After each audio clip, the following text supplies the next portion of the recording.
Dizer que é perfeccionista pode até impressionar algumas pessoas, mas e se for justamente isso o que está travando a sua vida? Primeiramente, seja muito bem-vindo ao canal Evolic. Eu sou Renata, fundadora da Clínica Evolic e da Evolic Desenvolvimento, duas empresas que têm como missão unir ciência e estratégia para promover o crescimento real, tanto para pessoas quanto para organizações. Já aproveita e segue a gente lá no Instagram, tem muita coisa boa rolando por lá.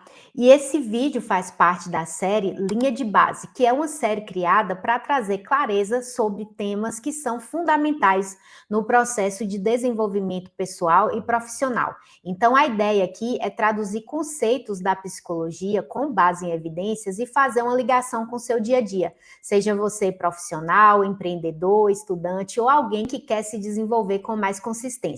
Bem, no vídeo de hoje nós vamos falar sobre um tema que parece muito bonito no currículo, nas entrevistas de emprego, mas que pode estar travando a sua vida, que é o perfeccionismo. Frases como "eu sou perfeccionista" ainda são ditas com um certo orgulho, mas o que pouca gente percebe é o quanto esse padrão pode ser uma armadilha silenciosa.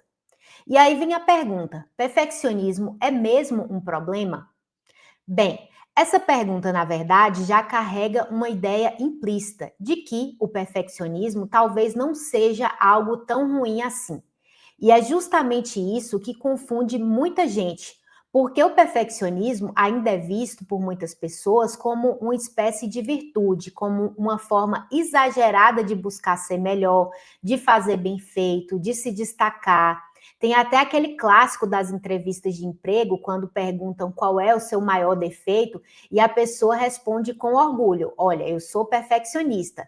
É como se ela estivesse dizendo: "Olha, o meu maior defeito é ser bom demais". Mas quando a gente olha para isso com base na psicologia, entendendo o quanto o perfeccionismo pode ser prejudicial na vida de uma pessoa, a história muda completamente. O perfeccionismo que a gente estuda, o chamado perfeccionismo clínico, patológico, disfuncional, não tem nada a ver com a busca por um alto padrão de qualidade. O que é chamado de perfeccionismo disfuncional é um padrão de funcionamento que é marcado por rigidez, por medo constante de errar, por autocrítica excessiva e por uma sensação crônica de que nunca é o bastante.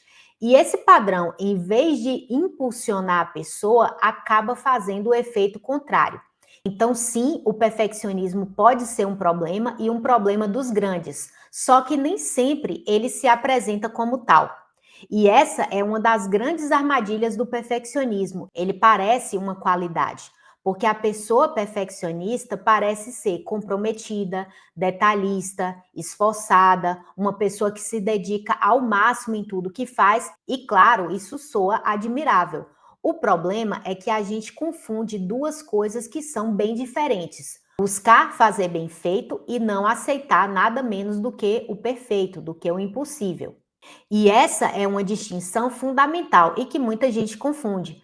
Buscar excelência é algo muito bom, pelo menos na minha opinião, sim. É quando você se dedica com intenção, cuida de detalhes, quer evoluir, mas entende que o processo envolve erros, envolve limites, ajustes que você vai precisar fazer ao longo do caminho.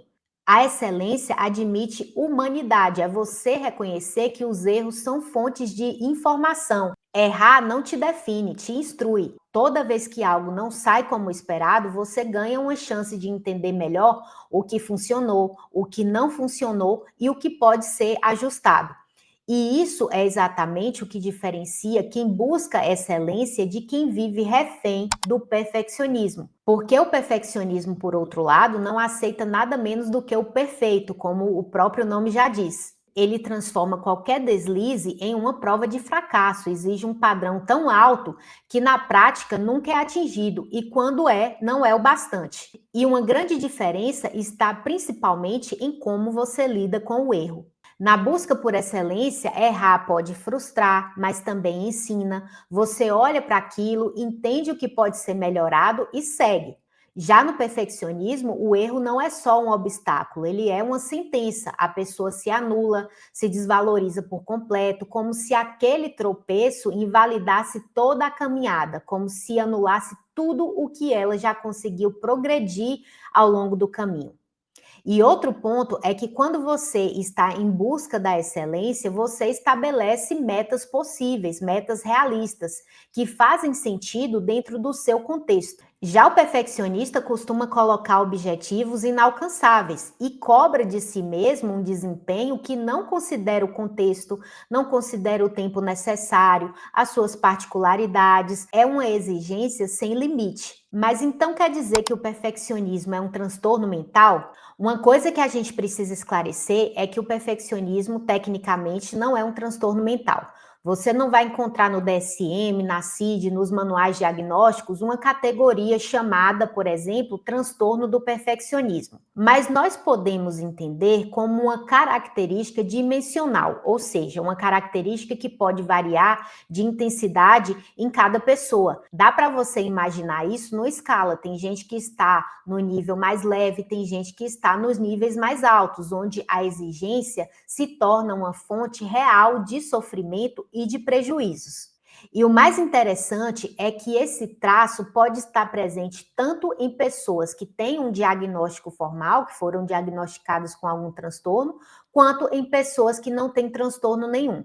Ou seja, o perfeccionismo pode aparecer de forma independente, mas também pode estar profundamente ligado a quadros como transtornos de ansiedade, depressão, anorexia, TOC, que é o famoso transtorno obsessivo-compulsivo, entre outros. E em alguns casos, inclusive, o tratamento desses transtornos só avança de verdade quando a gente começa a mexer diretamente nesse padrão de perfeccionismo. Porque o perfeccionismo pode funcionar como um combustível desses casos, alimentando rigidez, vergonha, sensação de fracasso e comportamento de evitação.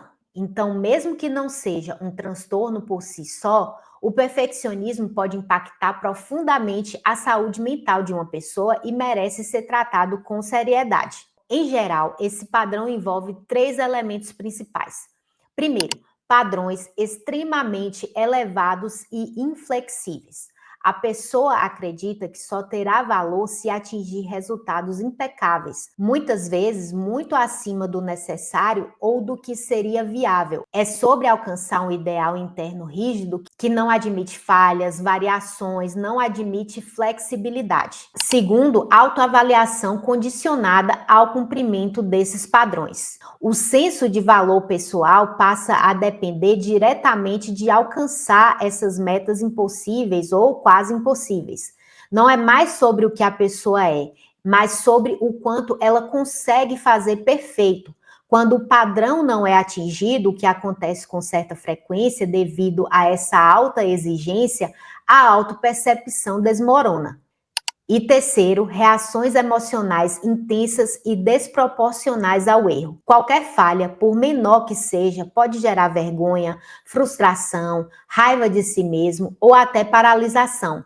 O erro deixa de ser visto como uma parte do processo ou como uma fonte de informação para o aprimoramento e passa a ser interpretado como uma prova de incompetência, de inadequação, de fracasso pessoal. E isso geralmente vem acompanhado de pensamentos distorcidos, como se não for perfeito, logo está completamente errado.